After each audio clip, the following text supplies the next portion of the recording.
Welcome back to the Graham Stephan Show. So there are a lot of stereotypes with younger people, with younger generations. So whether that be they're spoiled, entitled, lazy, self-centered, egotistical, and apparently now they're quitters. I want to comment on this video from Mitchell K, who says why quiet quitting is the best thing Gen Z ever did. As soon as you quit that like button by making it turn blue or hitting the subscribe button, because that helps out a lot. You don't want to be a quitter now, so make sure to do that. It helps with the channel tremendously. Now, with that said, I want to comment on this. Let me give you two scenarios. In scenario one, you have Tom. Now, Tom has worked at a company for 10 years now. He comes in 30 minutes early, and he leaves an hour late. The last 4 years, he's been really trying to push himself to prove that he's management material. Sounds like Tom honestly is not doing that great of a job, really emphasizing the amount of work he puts into his superiors. And some jobs, you just have to come to realize that that sort of work is not going to be valued. You are simply a cog in the system. You are to show up,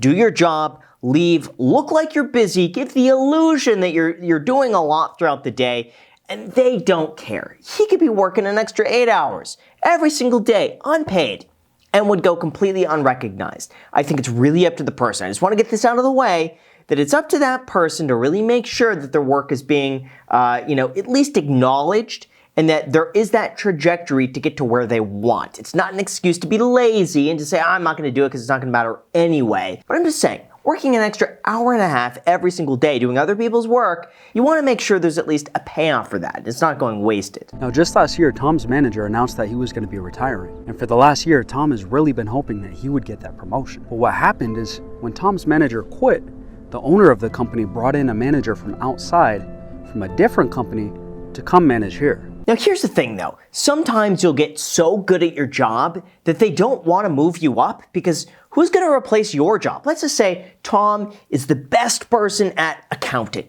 He does accounting better than anybody else, okay? He's getting paid an accountant's salary, he's getting paid market rate, but he wants to move up to the senior accountant level, whatever's above that. Sometimes employers will see that and say, well, you know what, he's so good at what he does here, we can't replace him in this little category paying X amount, that we'd rather just keep him there and pay somebody else a different amount to do something, higher up that we know that person's going to be good at, and that way this guy keeps his position. Unfortunately, that's just the way a lot of these big corporate structures work. Now, I do want to say, though, overall, in the first minute, he's making a lot of generalizations here. Not every company is like this. Certainly, some of the larger companies are. It's a bit more corporate. It's a bit more stigmatized to move up at such quick levels here. It's a bit more of a, climb the corporate ladder, and it's a bit BS, okay? If anyone's going to call that for what it is, it's me. I understand. It's a total waste of time. But a lot of the times, too, this Tom guy is going to be promoted. He is going to be working his way up. He is going to be acknowledged and rewarded for that handsomely. So that's not to say that every company is like this, but a lot are. In scenario two, we have Tim. He likes to keep things moving, so he switches jobs every 2 years. Every 2 years when Tim switches jobs, he gets a significant pay bump, typically about 10% every 2 years. This is very, very, very true. Here's the thing, job hoppers are rewarded very well. It's shown that on average, if you were to switch a job every other year, so about every 2 to 3 years, you get a new career, basically use your position to get something even better, you're going to make, on average, over the long term, 50% more than the person who just stays at the same company and gets pay raises. The reason for that is that when you're in the same company, they typically raise you anywhere between 3 to 5% of what you were making the prior year.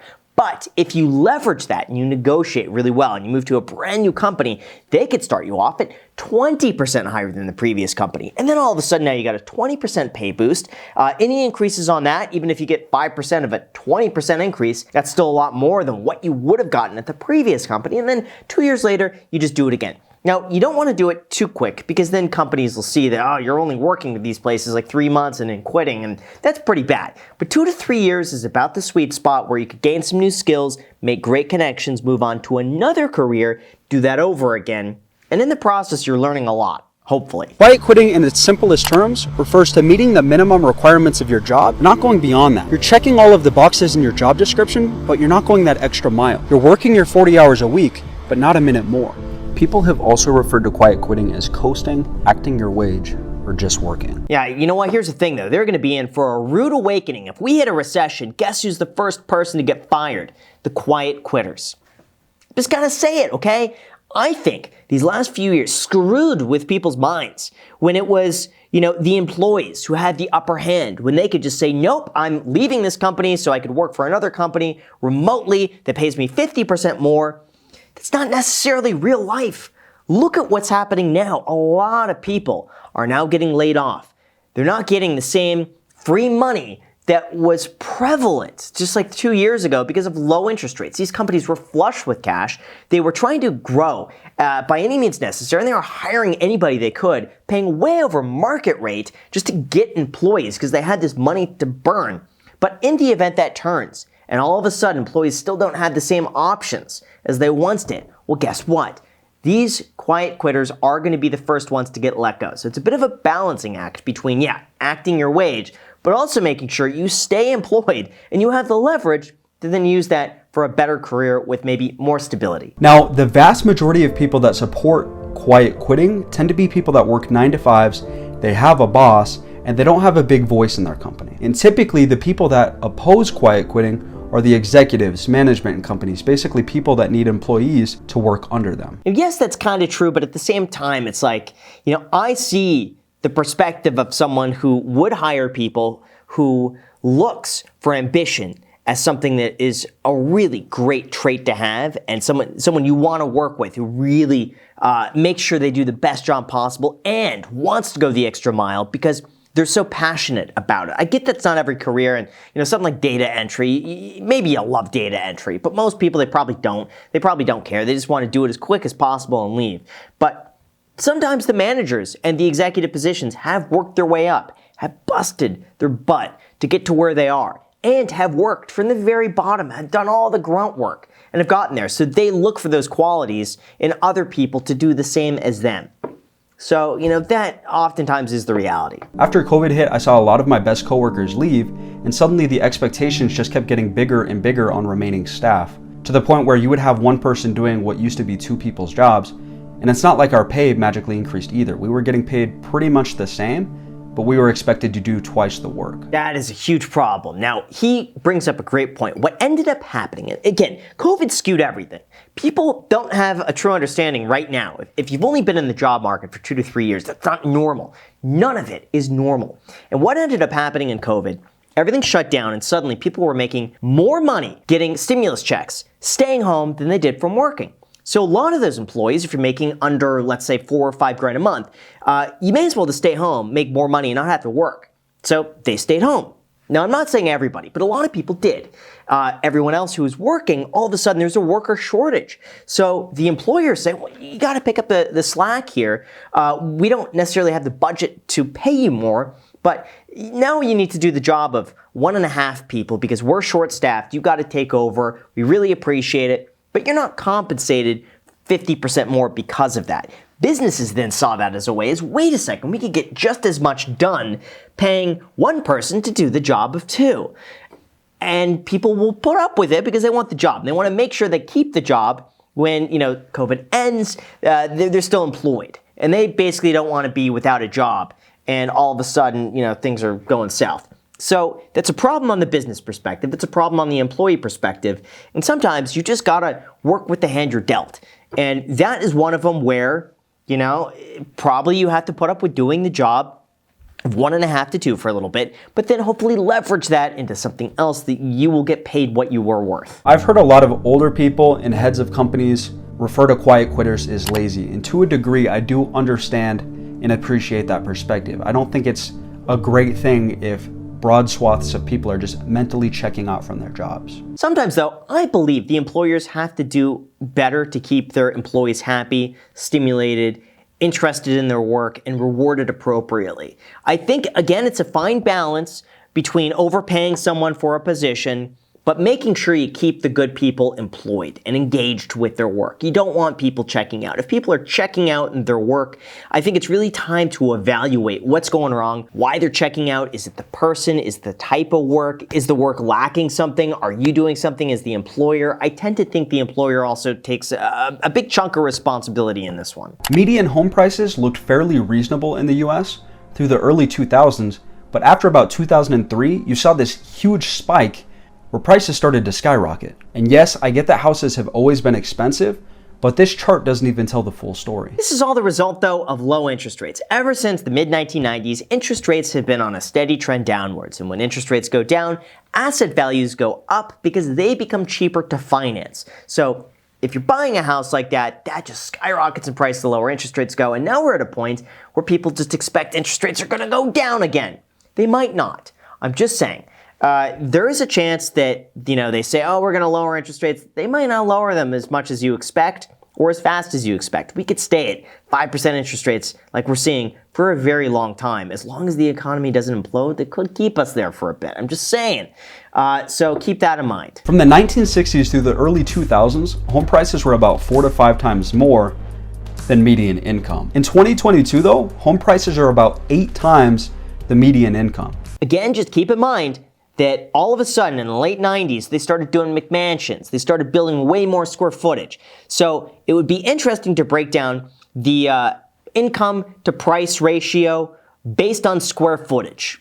I don't think that exists. That would be very interesting. Now, yes, housing prices have also gone up, but I also think that's a lot to do with interest rates. Mortgage rates go down, house prices go up, square footage is going up, there's a lot to it. This is how many dollars have been printed or added into our economy over time. If we look at the money printed since 1965 and compare it with median home prices, these graphs are almost identical. The more money the government prints, the more expensive homes get. Yeah, I agree. There's a lot more money in circulation. Asset prices are skyrocketing higher. It's what we called the reverse crash, where basically inflation causes asset prices to balloon so high that most people just get left behind if they're not invested. So that's why I think it's so important. Middle class, low class, upper, it doesn't matter. You gotta invest your money long-term in assets that are diversified across housing, equities, maybe some bonds, hold a little cash, a little bit of everything. So that way, if they print more money, you're in a good position to at least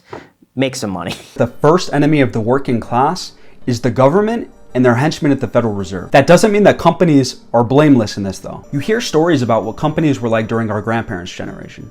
They got things like pensions, good benefits. That's not a thing anymore. There's not that same level of loyalty that existed back then. It's very interesting when it comes to this because there are two sides to this. I did a whole video about why the middle class is disappearing. One side says the middle class is straight up, they're making less money, they're doing worse, the middle class is shrinking. The other side says the middle class, when you adjust for all the government benefits, is actually doing better today than they were in the 1960s and the 1970s. And the middle class today is shrinking because more of the middle class is now upper class. They're making more money, and so they're able to afford more things. So it's a bit nuanced here. But yes, I do think that job opportunities are so prevalent now that staying within the same company for like 10, 20 years, it's no longer going to have the same benefit it once did when people were a little bit more, isolated to one location. Don't tell me that companies can't afford to pay more, because when you look at corporate profits versus employee compensation over time, companies have been screwing us for the last 20 years. Corporate profits have just gone up and up, whereas our compensation, our wages, have mostly stayed stagnant. Yeah, but that's also because of the internet. There's a lot of products with, very low overhead with very high profit margins. I would say this is more because of efficiency. Now, yes, that technically means they'd have more money to spend back on their employees, but, the internet really, again, skews things in such a way where overhead could be lowered, and I think a lot of jobs frankly could be outsourced at this point. There's a lot of companies that are just hiring labor overseas because it's way cheaper. And so the United States just has to find a way to be more competitive in some way to stand out. Take Kevin O'Leary, for example. This guy literally said that quiet quitting is worse than COVID. If you walk in your interview and say, I only work from 9 to 5 and then I stop working, I can't wait to get you into my competitor. Help me find these people. This is like a virus. This is worse than COVID. And Kevin O'Leary is always exaggerating that.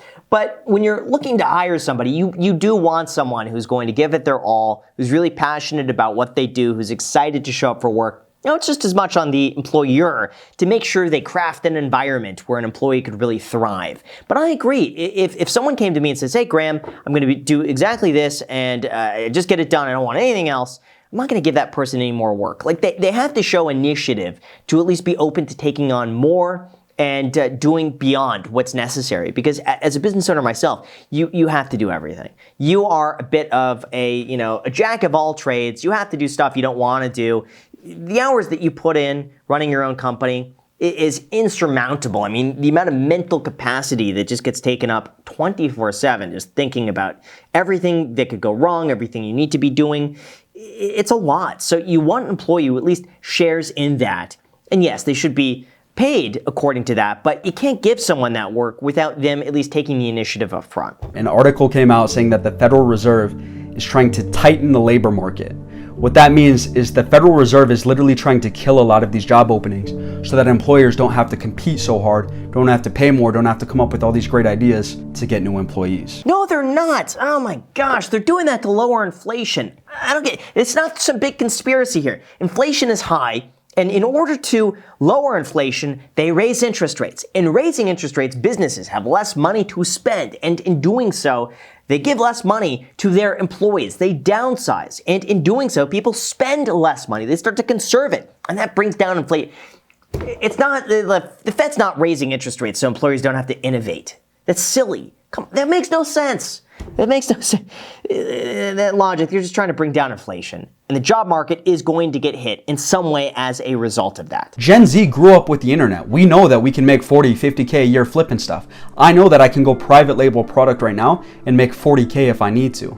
I know that if I keep grinding on social media for the next 3 years like I've been doing right now, I'll be making 6 figures or more. Good luck with that. A lot of people try it and they fail. It's very difficult to flip items like that successfully, make $100,000 a year in social media. Yes, you could do it. Absolutely. But very few people succeed. And it's not something where you just decide, oh, I'm going to make $100,000 by posting on TikToks. It's very difficult, very strategic. And chances are, a lot of the people that made it on TikTok were working a full-time job in addition to working on TikTok for free, just so that maybe 1% of those people could then actually go on to create a living off of TikTok alone. Companies are going to have to get more strategic with how they keep their employees and how they give people a sense of purpose. Because young people today, the working class, we have more options than the working class ever had in the past. Here's the thing though, a lot of those options are really you or any sort of entrepreneur going out on their own, creating their own opportunities for free without the possibility of making any money in return.